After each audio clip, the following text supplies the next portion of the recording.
Hey guys, how are you doing? Welcome back to the channel. This is your girl Mimi Kels and this is Mimi Tells It. So today we're gonna talk about something very serious, you guys, which is a mental health, anxiety to be precise. I'm gonna tell you how my journey is with anxiety so far. Okay, so if you're going through anxiety, please comment down below and just share what helps you, what keeps you busy, what distracts you, and what kind of symptoms you're experiencing, because a lot of people are going through it, you guys, and they don't even know what they have. Like when I had this the first time, I realized when I was diagnosed with it that I actually had this at a very young age, but I didn't know what was it until I was diagnosed in 2019. Yes, I was diagnosed in 2019.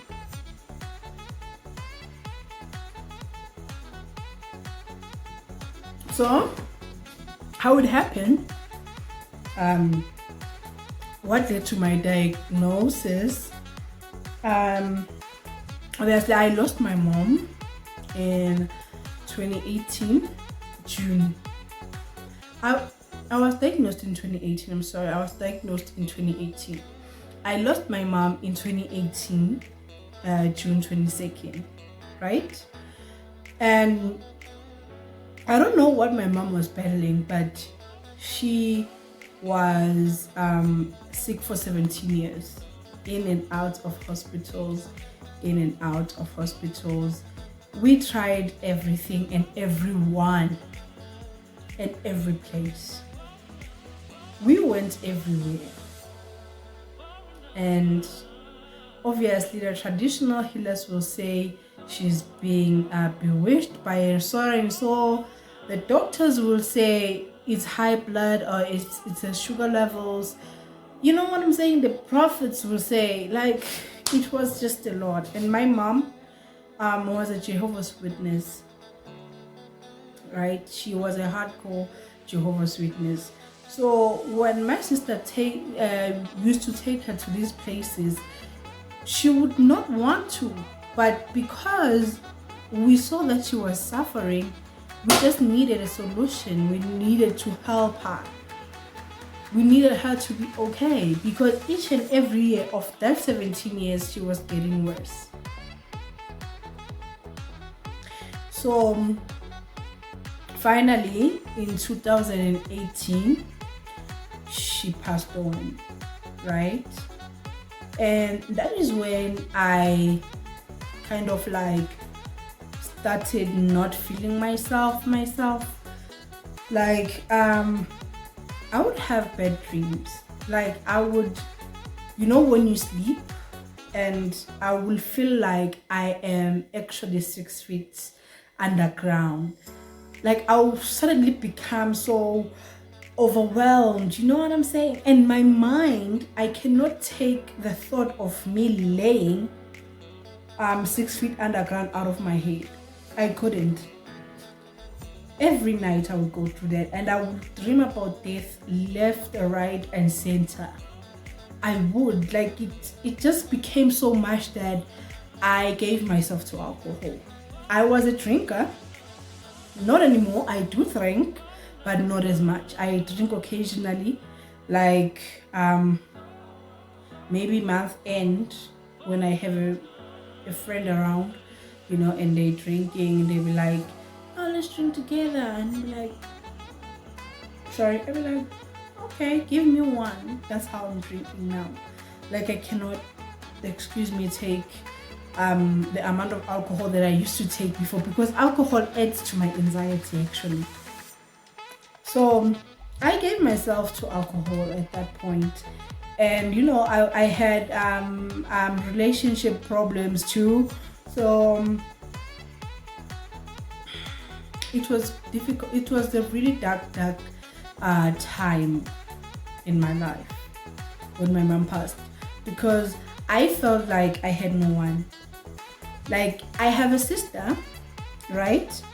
my sister left because she has her own family, and before my before it was before I even had my daughter. So I was alone. Like I had a sister. My sister, a few days after we buried mom, she took her family and she left. So here I was left with my stepkids, two of my stepchildren. So I stayed with them, but obviously they also wanted to go back to their homes, right? So I felt alone.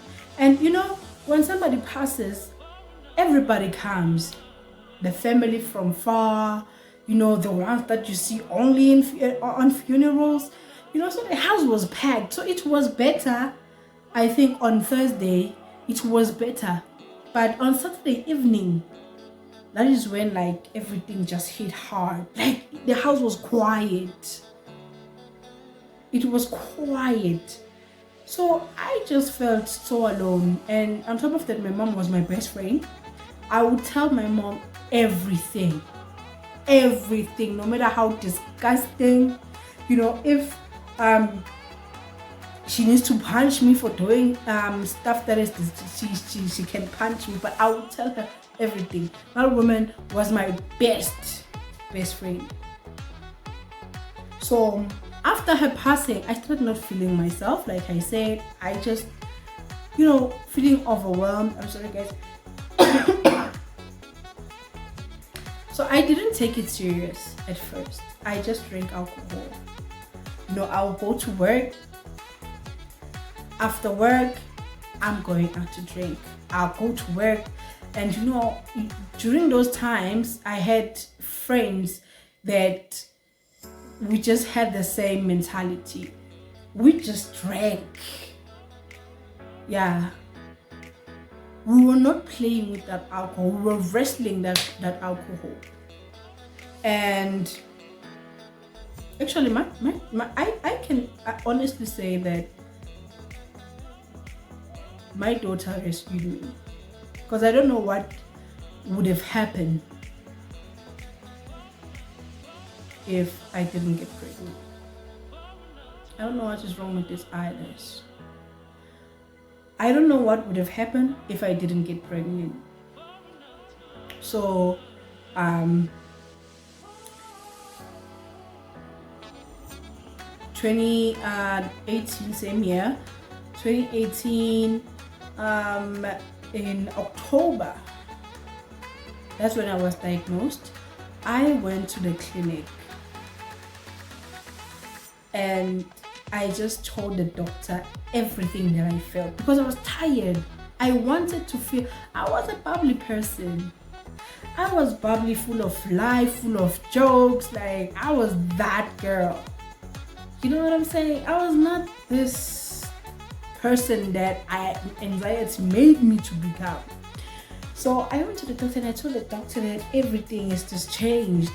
And he asked me some personal questions, which I answered with tears in my eyes. And he said, you are suffering from anxiety. And I said, is it curable? And he said, it's manageable. I'll write you a prescription and take that prescription for a month. Come back and tell me how you feel, right? Okay, no problem. He writes me the prescription. Well, our local government clinic obviously doesn't have those kind of medications. So it takes about 2 weeks for them to give me the medication. I get the medication, I start the medication. That medication was, if I'm not mistaken, is a citalopram. Yeah, citalopram and diazepam. Yes. That's Valium, and there's another word for citalopram. There's another word for it, but I forgot it. So I was taking that medication. I was taking the citalopram in the morning. I was taking the diazepam at night. Now the diazepam was something else, honey. It was gonna knock you out. Ooh, like I am telling you, with saliva running through your lips and all. Like that is how it treated me. I'm not saying that the medication is bad. To some people it works wonders. It's Valium, right?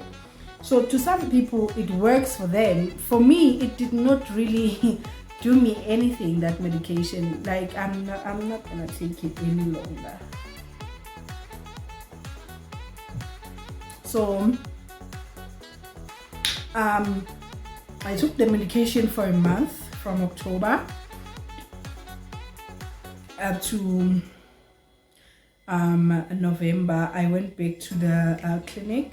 I told the doctor that I stopped taking the diazepam because it makes me feel worse than my symptoms of this anxiety stuff, right?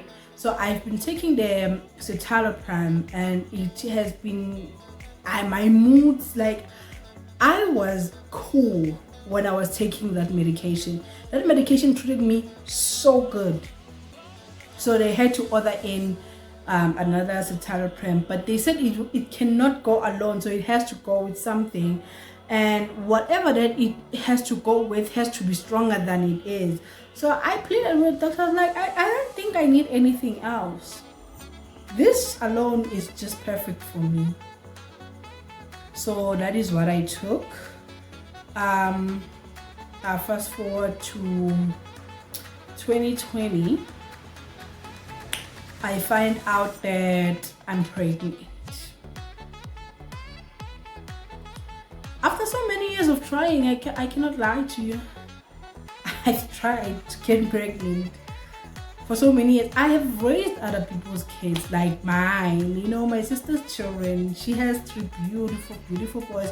They are men now. Like, I was talking to them over the phone in December, and they just sound like grown men.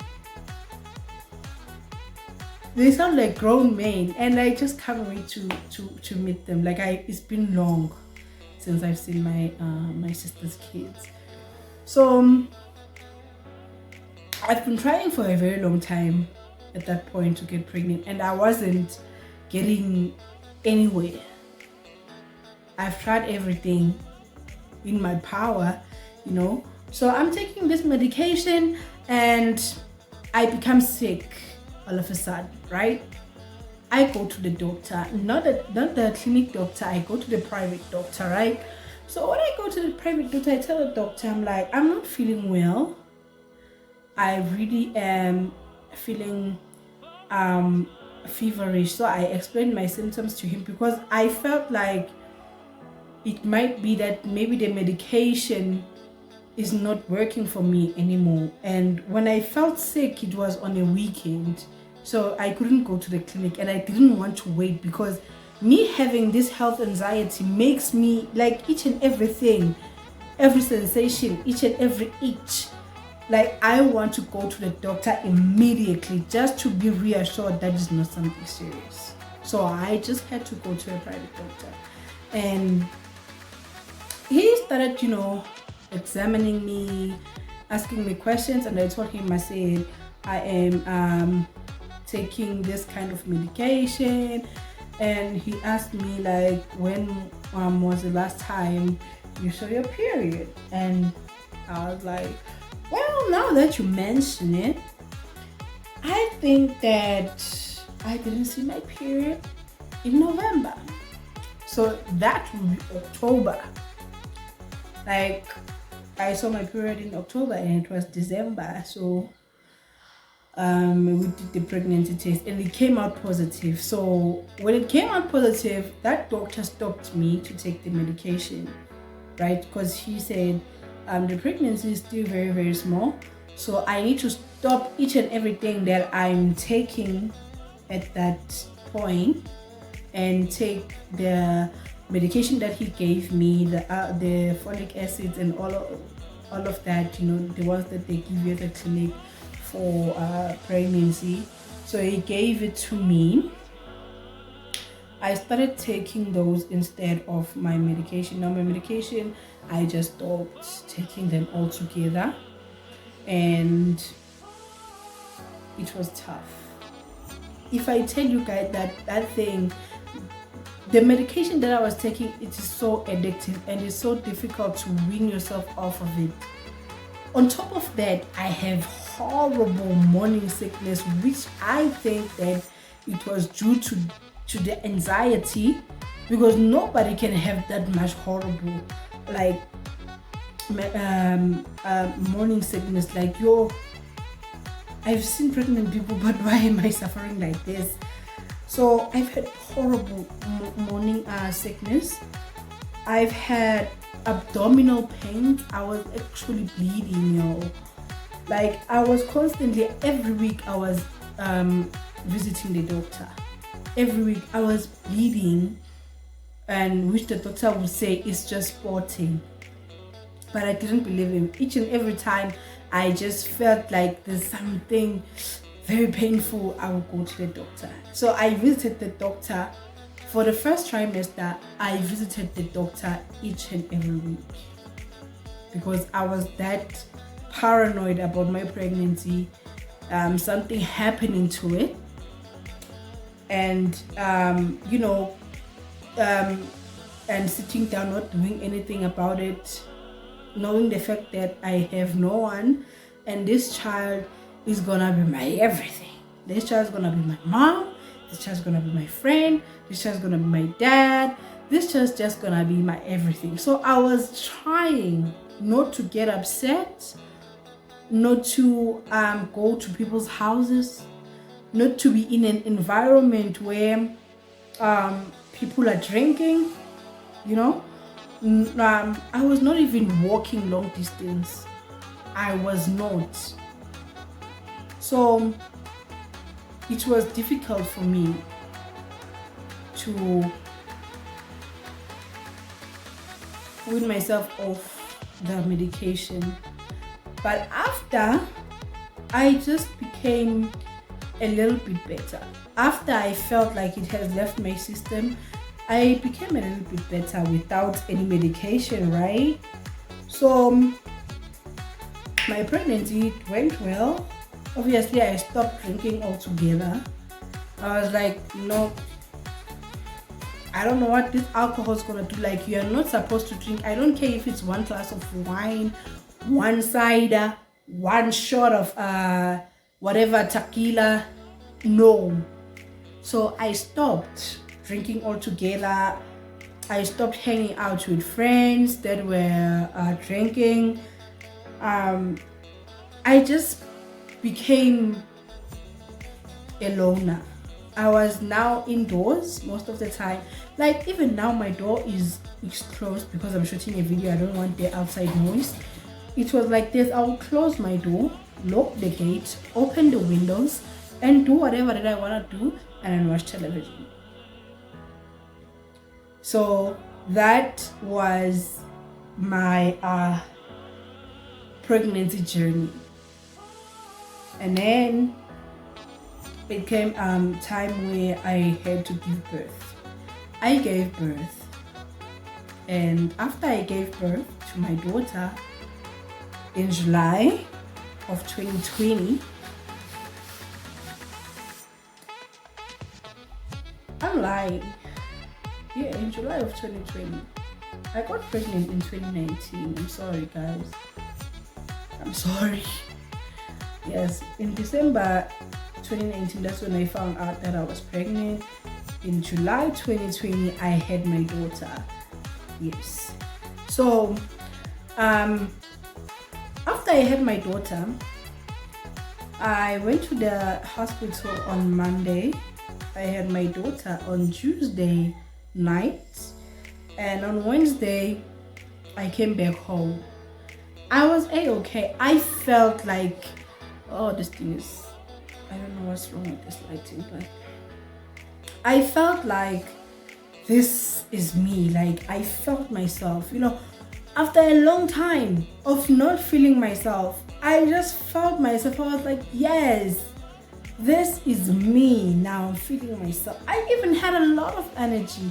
I don't have anybody to do anything for me. I had to call my stepdaughter all the way in Mozambique, guys, to help me deal with the umbilical cord situation. I felt okay. I was ready to be a mom. I was just ready. And a few days after that, everything just went.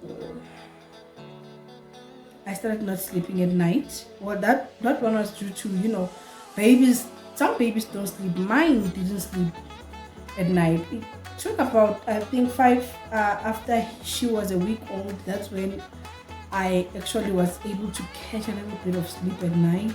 But there are a few days after she was born, it was difficult. So me not sleeping, that exhaustion, having to take care of a kid, having to take care of myself, it was too much, and everything just went downhill. It went downhill, right? So I visited another doctor. I didn't want to go to the clinic anymore, so I visited a private doctor, another one, and he gave me fluoxetine, if I'm not wrong with the spelling. Yeah, I think it was fluoxetine. He gave me that medication, and if I tell you guys that I was a zombie,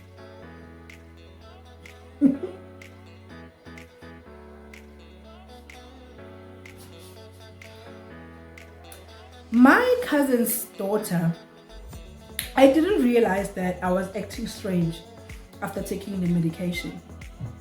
I didn't realize that I was acting strange. So I went to my cousin's house, and her daughter calls me aunt, right? So I was busy yapping, talking. I'm not realizing that these people are actually looking at me crazy. I'm busy talking. I'm in my conversation. I'm feeling what I'm saying, and she just stopped me. Like, and stop. Like, what is wrong with you? You don't act like this. What's wrong with you? And I'm like, how am I acting? And your physical appearance, even your face changes. It's like your face is like, because I have another cousin who was dealing with depression. That one actually went crazy. That's a story time that guys I will tell you. You're just like Auntie Soren Soul. And are you serious? I'm taking new medication. And she said it must be the medication. So I said, let me give the medication another 2 weeks, because at that point I was taking the medication, it was about a week. So I said I will take the medication. I will take the medication for another 2 weeks and see how it treats me. Now, if I tell her that I became a zombie, like, my stepdaughter had to step in. I had to call her to come here to help me look after an infant, a very small baby. I was just a zombie. I felt some type of like an out-of-body experience, right? So after that, I stopped taking medication. I talked to my doctor. I said I took citalopram, and it seems like it's difficult to get it out of you. And now this fluoxetine, and I can be corrected with that name. This fluoxetine is just not doing nothing for me. It's just making me worse, and I think it's about to make me crazy. I'm a mom and I have nobody, and this child needs to go to school, not to look after a grown person like me. And that's when my doctor told me that you can try to manage your condition without medication. That is when I went on the internet, because he can tell you, like, well, you can eat healthy, you can drink lots of water, you exercise, you know what I'm saying, you what do you call them, you meditate, so I was like, oh, okay. So I went to the internet and I started researching about ways to manage your anxiety without actually taking medication. And on the internet, especially on Facebook, that is when I found a lot of people, because I thought I was the only one. I was even scared to tell people around me how I was feeling. I was really scared because I felt like people would judge me. you know. So on Facebook, that's when I found a community of people who were stressed, depressed, anxiety, all that. And I felt right at home. Like when people explain their symptoms, they are scary. Sometimes it's just like you're gonna drop dead. You can't breathe. It's just scary. So when I found that community, I was so grateful, you guys. So my thing is just get your mental health checked. Be okay, be sane, and take care of your mind, your body and spirit and your soul. Okay? So you guys, I'm gonna be back again with another video. Thank you so much for watching this video. I hope this video was relatable to some people. Please comment down below and tell me your experience about your anxiety. And sorry guys, I will come back and tell you guys about my experience with anxiety at a very young age and not knowing that it was actually anxiety. So thank you guys for tuning in. Don't forget to subscribe. I love you so much, you guys.